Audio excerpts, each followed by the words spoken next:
Em 1836, o coronel ainda matutava quem seria o escravo responsável pelas badaladas do sino, que significavam a aplicação da pena de morte na fazenda.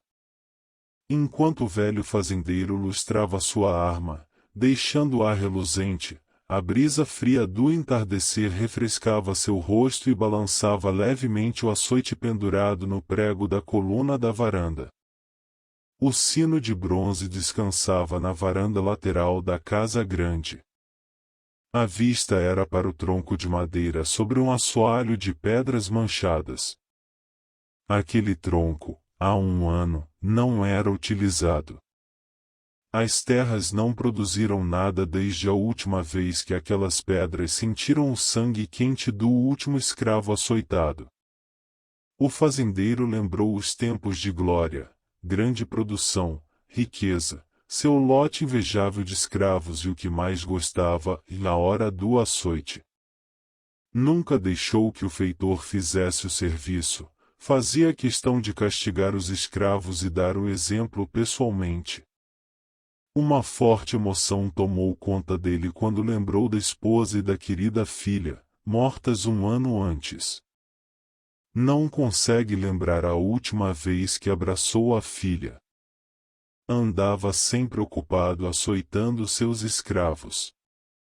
No dia em que elas se afogaram, o velho fazendeiro tornou-se um homem ainda mais cruel. Mal sabia ele que seria a última vez que castigaria um de seus escravos no tronco. Ao cair da noite, se recolhe para seu quarto. Faz algumas anotações e começa a se planejar para o novo lote de escravos que chegaria. Desde o trágico dia da morte de sua família, ele havia prendido os escravos na senzala deixando-os sem comida e sem água. O castigo era para que apontassem o responsável pelo afogamento de sua esposa e sua filha. Como não houve confissão, o fazendeiro matou o escravo mais antigo, respeitado e querido por seus companheiros de senzala, açoitado até a morte sob os olhares de todos os escravos da fazenda. Os que ficaram, morreram de fome e sede, trancados na senzala. Durante a noite o fazendeiro ouviu o sino dar 7 badaladas. Acordou assustado. Vestiu-se rapidamente, pegou sua arma reluzente e correu até a varanda lateral da casa grande.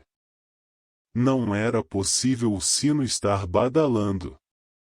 Não havia ordem nem escravos para isso. Ponderou ser apenas um sonho e voltou a dormir. Na tarde seguinte, um mensageiro chegou à fazenda com uma notícia para o fazendeiro.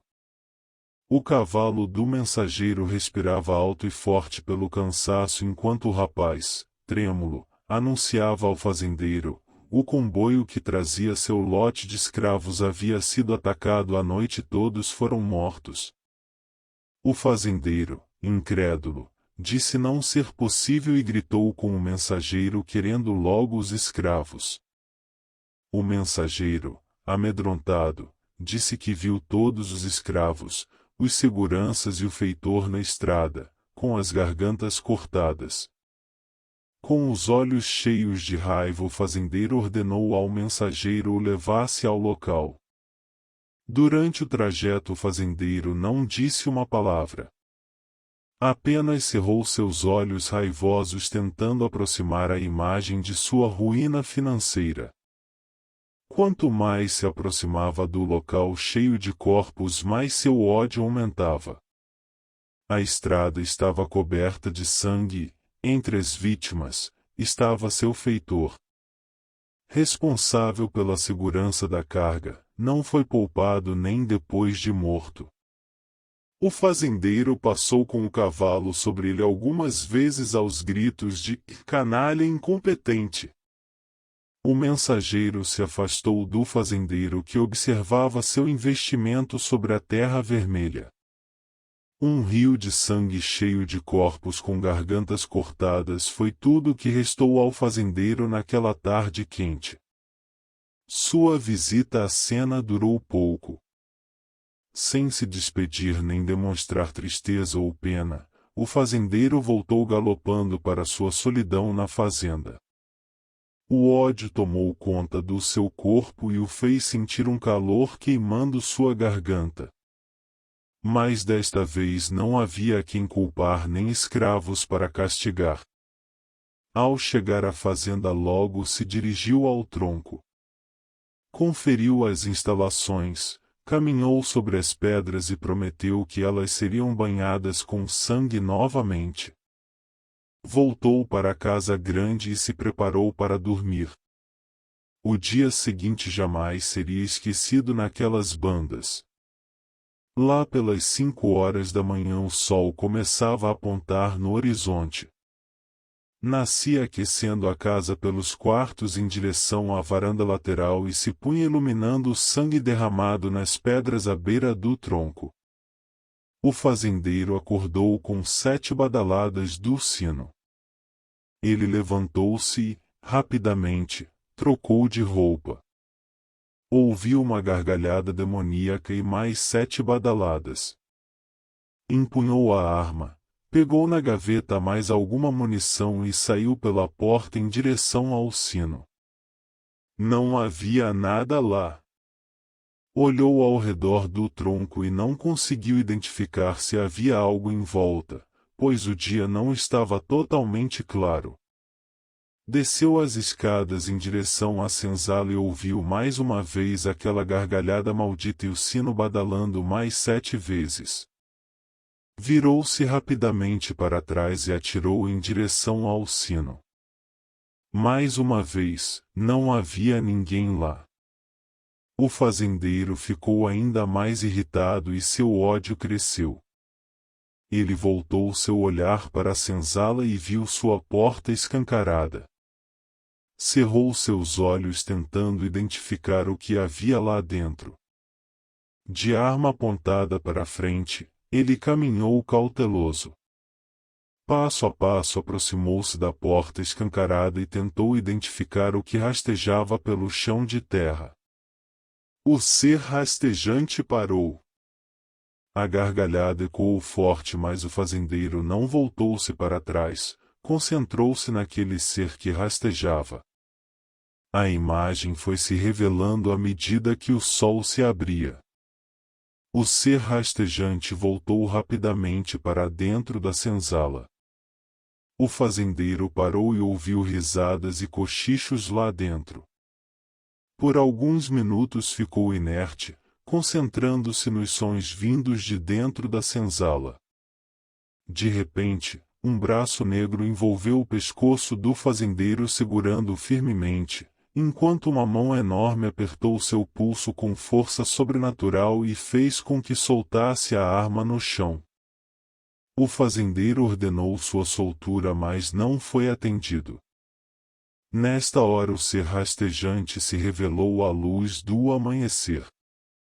Um escravo com as pernas quebradas saiu rastejando rapidamente da senzala. O fazendeiro, entre tentar se livrar dos braços que o seguram e respirar, olhou e se espantou com o escravo de olhos negros e sem brilho. Observou com atenção e reconheceu a marca no rosto do escravo. Impossível! Pensa o fazendeiro. Era Custódio.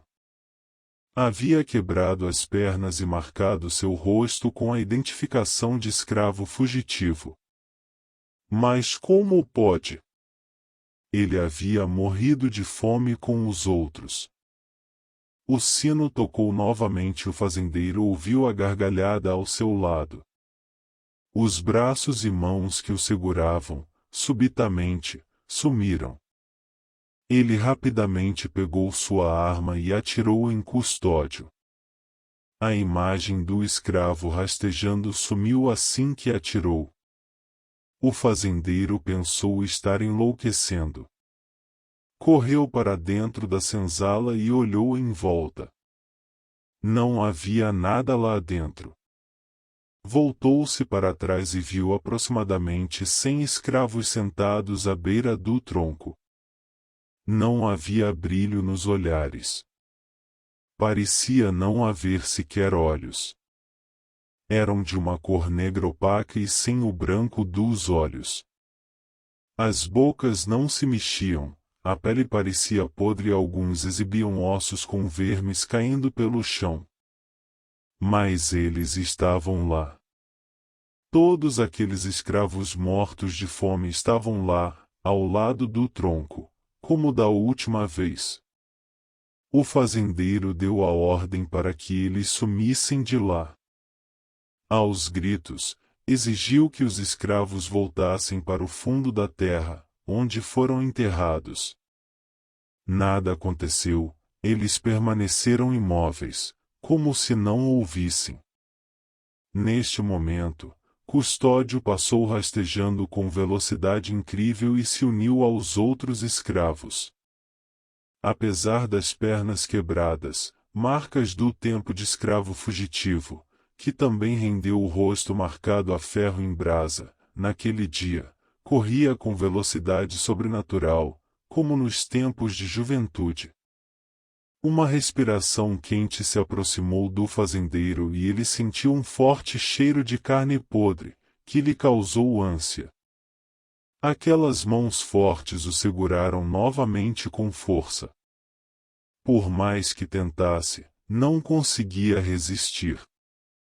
Aos berros tentando se soltar, o fazendeiro foi conduzido e preso ao tronco sem conseguir identificar quem poderia ter tamanha força e igual insolência. Já preso pelos braços, gritava palavras de ordem para soltá-lo e prometia vingança. Ouviu novamente a gargalhada demoníaca atrás dele. Olhou rapidamente para a varanda e não viu o açoite pendurado.